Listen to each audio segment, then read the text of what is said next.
গল্পকথন by Juthi চ্যানেলে আজকে শুনবেন হুমায়ুন আহমেদের লেখা একটি ছোট গল্প ভূত মন্ত্র।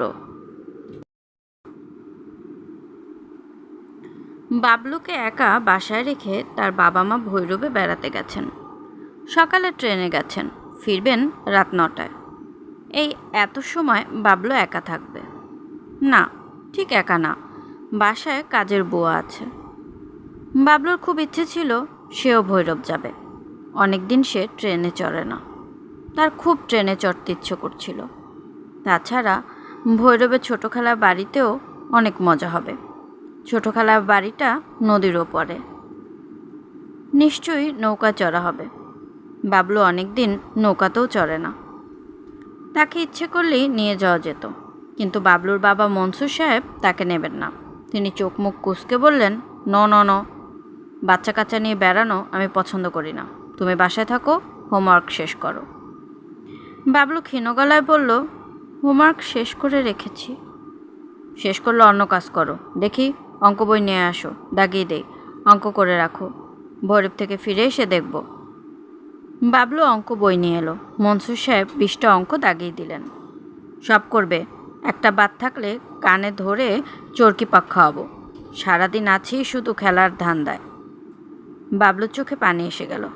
সারাদিন তো সে খেলার ধান্দায় থাকে না, খেলাধুলা যা করার স্কুলেই করে। বাসায় ফিরে বাবার ভয়ে চুপচাপ বই নিয়ে বসে থাকে। বাবলু তার বাবাকে অসম্ভব ভয় পায়। বাবাদের কোনো ছেলেই এত ভয় পায় না, বাবলু পায়। কারণ মনসুর সাহেব বাবলুর আসল বাবা নয়, নকল বাবা।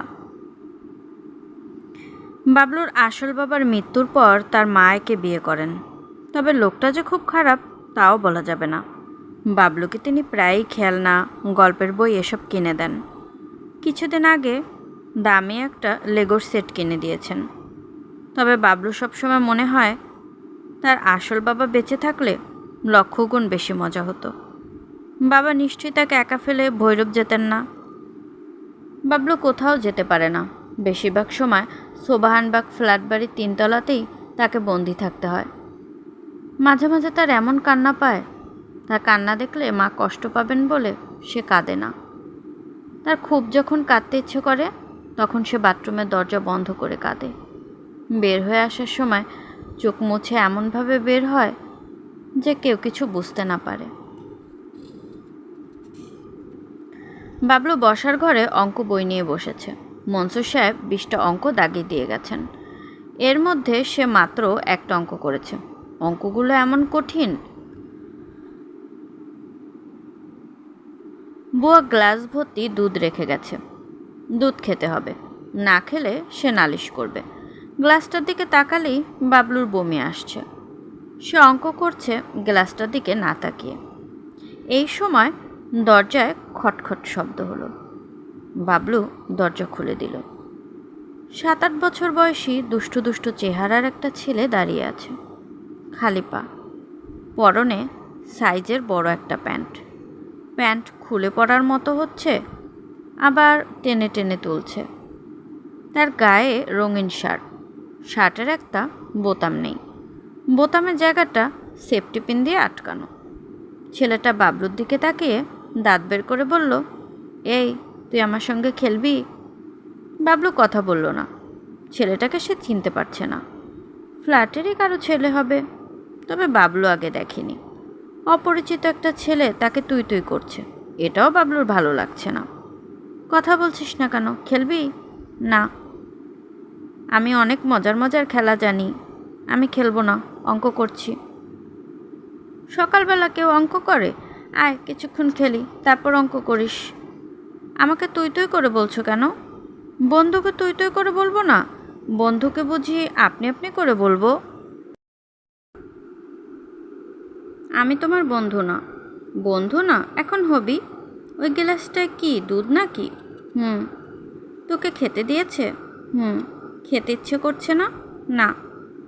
দুধটাকে পেপসি বানিয়ে তারপর খা। পেপসি কিভাবে বানাবো? মন্ত্র পড়লেই হয়, এর মন্ত্র আছে। মন্ত্র জানিস না?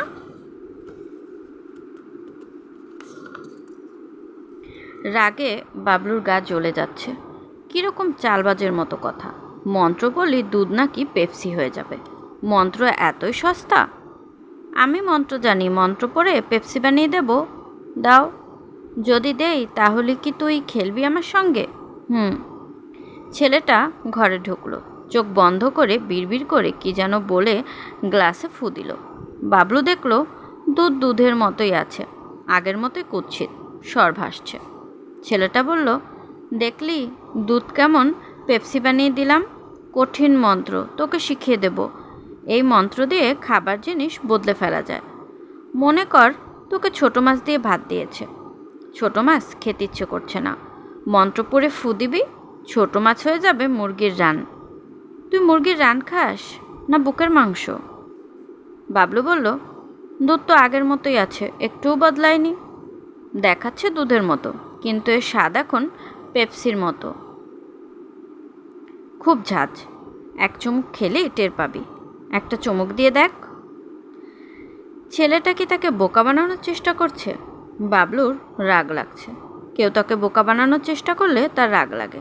ছেলেটা বলল, আমার দিকে এমন রাগে চোখে তাকিয়ে আছিস কেন? একটা চুমুক দিয়ে দেখ। বাবলু দুধের গ্লাস হাতে নিল। এক চুমুক খেয়ে দেখা যাক, ক্ষতি তো কিছু নেই। ছেলেটা যেভাবে বলছে তাতে দুধ বদলে গিয়ে পেপসি হয়েও তো যেতে পারে। বাবলু চুমুক দিল, চুমুক দিয়ে থু করে ফেলে দিল। দুধের মতোই আছে।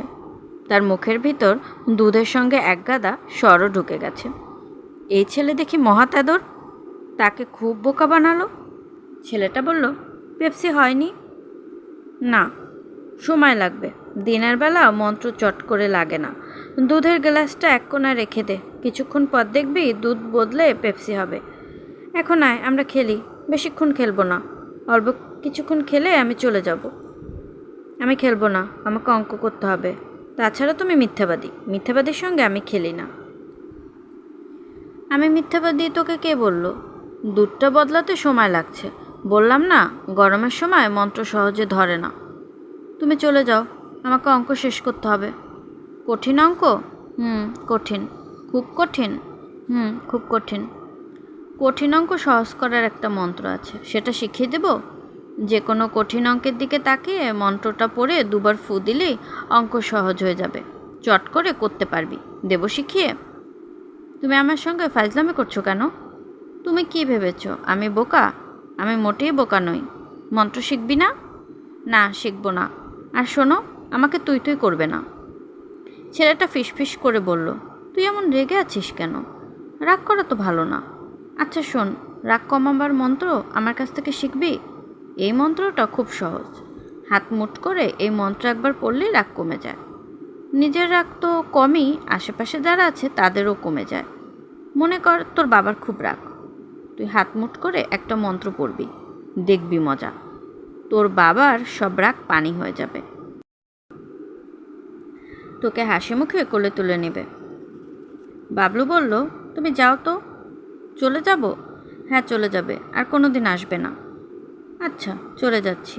একটা খাতার কলম আন, চটচট করে মন্ত্রগুলো লিখে ফেল। আমি একবার চলে গেলে আর আমাকে পাবি না। তোমাকে আমার দরকারও নেই। সত্যি চলে যাব? হ্যাঁ, চলে যাবে। আচ্ছা, চলে যাচ্ছি। তুই মন খারাপ করে বসেছিলি, দেখে এসেছিলাম। আমি কে জানিস? জানতে চাই না। আমি হচ্ছি ভূত রাজার ছেলে। ভূতদের সব মন্ত্র আমি জানি। খাতাটা দে না, অদৃশ্য হবার মন্ত্রটা লিখে রেখে যাই। চোখ বন্ধ করে 3 বার এই মন্ত্রটা পড়লেই অদৃশ্য হয়ে যাবি, আর কেউ তোকে দেখতে পাবে না। তুমি যাও তো। ছেলেটা মন খারাপ করে চলে গেল। বাবলু দরজা বন্ধ করে আবার অঙ্ক নিয়ে বসল। কি যে কঠিন সব অঙ্ক! বাবলু দীর্ঘ নিঃশ্বাস ফেলল। অঙ্ক সহজ করা কোনো মন্ত্র থাকলে ভালোই হতো। রান্নাঘর থেকে বুয়া চেঁচিয়ে বলল, দুধ খাইছো? না। তাড়াতাড়ি খাও, না খাইলে তোমার আব্বার কাছে নালিশ দিমু। নালিশ দিতে হবে না, খাচ্ছি। বাবলু দুধের গ্লাস হাতে নিয়ে হতভম্ব হয়ে গেল। দুধ কোথায়? গ্লাস ভর্তি পেপসি, বরফের 2টা টুকরাও ভাসছে। বাবলু ভয়ে ভয়ে একটা চুমুক দিল। হ্যাঁ, সত্যি সত্যি পেপসি। কি ঝাঁজ! মন্ত্র তাহলে সত্যি আছে। বাবলু ছুটে ঘর থেকে বের হলো। ছেলেটাকে কোথাও পাওয়া গেল না। ফ্ল্যাটের দারোয়ান বলল, লাল শার্ট পরা একটা ছেলেকে সে শীষ দিতে দিতে রাস্তার ফুটপাত ধরে এগিয়ে যেতে দেখেছে। এর বেশি কিছু সে আর জানে না। শুনছিলেন হুমায়ুন আহমেদের লেখা একটি ছোট গল্প, ভূত মন্ত্র। আজকে গল্পটি কেমন লাগলো কমেন্ট করে জানাতে ভুলবেন না। আমি আমার নিজের মতো করে আপনাদেরকে গল্প পাঠ করে শোনানোর চেষ্টা করছি, তাই ভুল ত্রুটি কিছু হলে আশা করি ক্ষমাসুন্দর দৃষ্টিতে দেখবেন। এবং গল্প পাঠ ভালো লাগলে প্লিজ আমার চ্যানেলটিকে সাবস্ক্রাইব করবেন। চাইলে অন্যদের সাথে শেয়ারও করতে পারেন। গল্পকথন বা জ্যোতি চ্যানেলের সাথেই থাকবেন আশা করছি। আল্লাহ হাফেজ।